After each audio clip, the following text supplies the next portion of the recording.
오늘을 살아가는 묵상 시간입니다. 오늘 본문 말씀 여호수아서 21장 3절입니다. 이스라엘 자손이 여호와의 명령을 따라 자기의 기업에서 이 성읍들과 그 목초지들을 레위 사람에게 주니라. 창세기 34장에 보면 야곱이 세겜에 정착하려고 할 때 세겜 족속의 왕이었던 하몰의 아들 세겜이 야곱의 막내딸인 디나를 더럽히는 사건이 일어나게 됩니다. 그때 시므온과 레위가 세겜 족속을 잔인하게 다 죽여버렸습니다.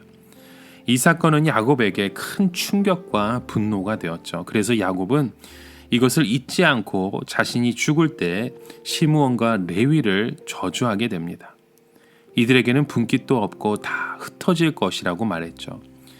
유업을 받지 못하게 하는 그 징계였던 것입니다. 야곱이 내린 이 저주는 자손들에게 그대로 이어져 내려갑니다. 그런데 하나님은 이 저주를 축복으로 바꾸어 주셨습니다. 이 레위를 흩으시되 그들로 하여금 하나님을 섬기고 예배하는 일을 받게 하심으로써 자신의 분깃은 없지만 더 큰 사명을 가지고 살게 하셨습니다. 저주받은 백성은 그 죗값을 치를 수밖에 없지만 하나님은 선한 목적을 위해 레위 지파를 사용하셨던 것입니다. 이렇게 하나님은 가장 저주받은 지파를 사용하셔서 거룩하게 하나님의 뜻을 위해 쓰셨습니다. 이스라엘을 이끄는 위대한 지도자는 거위 레위 지파를 통해서 배출되었습니다. 하나님을 섬기게 하고 하나님을 예배하는 사명을 아름답게 감당하는 레위 지파에게 하나님은 모든 저주를 축복으로 바꾸어 주셨던 것입니다. 모세가 레위 지파이며 아론과 비느하스 역시 레위 지파로서 특별한 사람이었습니다. 그는 하나님의 진노를 그치게 만드는 사람이었습니다. 엘리와 에스라와 침례 요한도 바로 이런 레위인이었습니다. 하나님은 흩어질 수밖에 없는 그 저주의 백성을 이렇게 복으로 바꾸어 주셨습니다. 그들이 하나님을 예배하는 일을 성실히 감당할 때 후손의 후손을 축복하셨던 것이죠. 시므온은 여호수아 12장에서 보는 것처럼 유다 지파의 영역 안에서 살아가게 되었습니다. 유다 지파는 며느리와 더불어 후손을 이루었지만 그 후에 하나님 말씀 앞에 충실하게 순종하고 살아가는 그 지파로 남게 됩니다. 그래서 유다 지파는 항상 여호와 하나님을 찬양하는 지파가 되었던 겁니다. 너그러움과 넉넉함이 있어서 땅을 분배받을 때 자신의 땅을 시므온 지파에게 나눠 주었던 것이죠. 이렇게 하나님이 유다를 더욱더 축복하셔서 메시아를 유다 지파에 오게 하셨습니다. 또한 유다 지파 속에서 거하는 그 시므온 지파는 신실하게 유다 지파를 섬기고 사랑하고 감사함으로 살아갈 때 그 유다 지파가 누린 축복을 함께 누리게 하셨던 것입니다. 이렇게 하나님은 이스라엘 지파를 통해서 그들의 삶 가운데 하나님의 그 축복을 함께 누릴 수 있는 믿음의 모습으로 그들을 인도하셨습니다. 여러분, 하나님은 오늘도 우리의 저주를 바꾸어서 축복으로 만드시는 것을 레위 지파와 시므온 지파를 통해서 보여주셨습니다. 중요한 것은 사명을 받은 우리가 흩어져서 살되 무엇을 위해 살 것인가 하는 것입니다. 분깃을 받고 안정을 누려도 주님이 주신 것을 제대로 감당하지 못하면 그 축복은 축복이 아닙니다.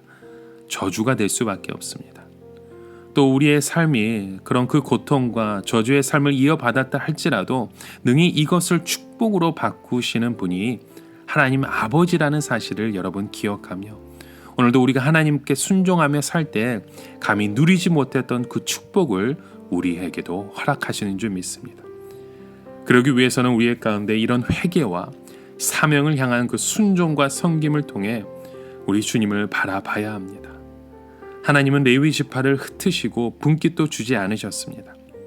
그들은 땅을 분배하는 과정에서 서운하고 자존심도 상했을 것입니다. 그러나 자신들의 것은 없지만 하나님을 자신들의 기업으로 삼았던 것입니다. 흩어졌지만 불평하지 않고 그곳에서 자신의 사명을 감당했던 것이죠. 그리고 이전에 잘못하고 죄를 지었지만 하나님의 말씀에 순종하며 따랐던 그 시므온은 이도와 함께 축복의 분깃을 함께 누리는 축복을 얻게 되었던 것입니다.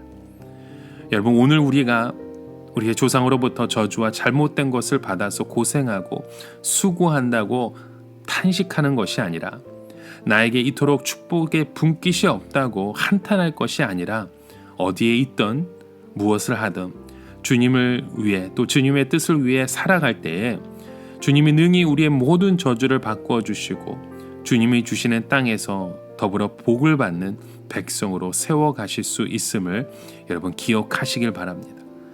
우리의 그 과거에 매여 있지 말고, 과거에 원망하지 말고, 오늘 가장 열악하고 힘든 상황 가운데서도 주의 나라와 영광을 위해 살기로 결단하시길 바랍니다. 이렇게 우리가 하나님 앞에 바르게 살아갈 때에 우리의 저주를 축복으로 바꾸시는 하나님의 은혜를 우리에게도 허락하시는 줄 믿습니다. 우리의 인생이 복되고 잘되며 아무 문제가 없는 것에 만족하지는 것이 아니라, 내 삶 속에서 하나님을 위해 우리의 어떤 우선순위가 세워져 있는지, 또 그것에서 순종하는 그 믿음의 모습과 희생이 있는지 다시 한번 살펴보시길 바랍니다. 우리를 능하게 하신 주님을 오늘도 힘써 바라보시는 저와 여러분의 하루의 고백이 되어지시길 주님의 이름으로 간절히 축원합니다. 오늘 살아가며 한 가지 묵상의 질문을 드립니다. 여러분, 오늘 우리가 누리는 축복은 무엇입니까? 우리는 하나님의 축복을 나누는 주님의 통로임을 기억하시기 바랍니다. 하나님께서 우리에게 축복하시는 그 이유 또한 그런 우리의 믿음의 고백을 통해서 함께 그 축복을 누리며 살아가도록 저와 여러분을 세워주시고 이끌어주시는 줄 믿습니다. 오늘 우리가 함께 나누어야 할 그 축복의 모습은 무엇일지 함께 고민하며, 또 함께 그 축복을 나누는 우리의 믿음의 고백이 되어지길 주님의 이름으로 축원합니다. 함께 기도합니다. 하나님 아버지, 오늘도 우리의 삶을 이끄시고 우리의 삶 가운데 그 축복된 모습으로 우리의 삶의 여정을 붙들어 주시는 주님, 우리를 삶 가운데 축복의 통로로 주님 앞에 나아가기 원합니다. 우리에게 주신 그 사명을 붙들며 순종과 섬김 가운데 하나님이 주신 그 축복의 통로의 사명을 능히 감당케 하여 주시옵소서. 예수님의 이름으로 기도드립니다. 아멘.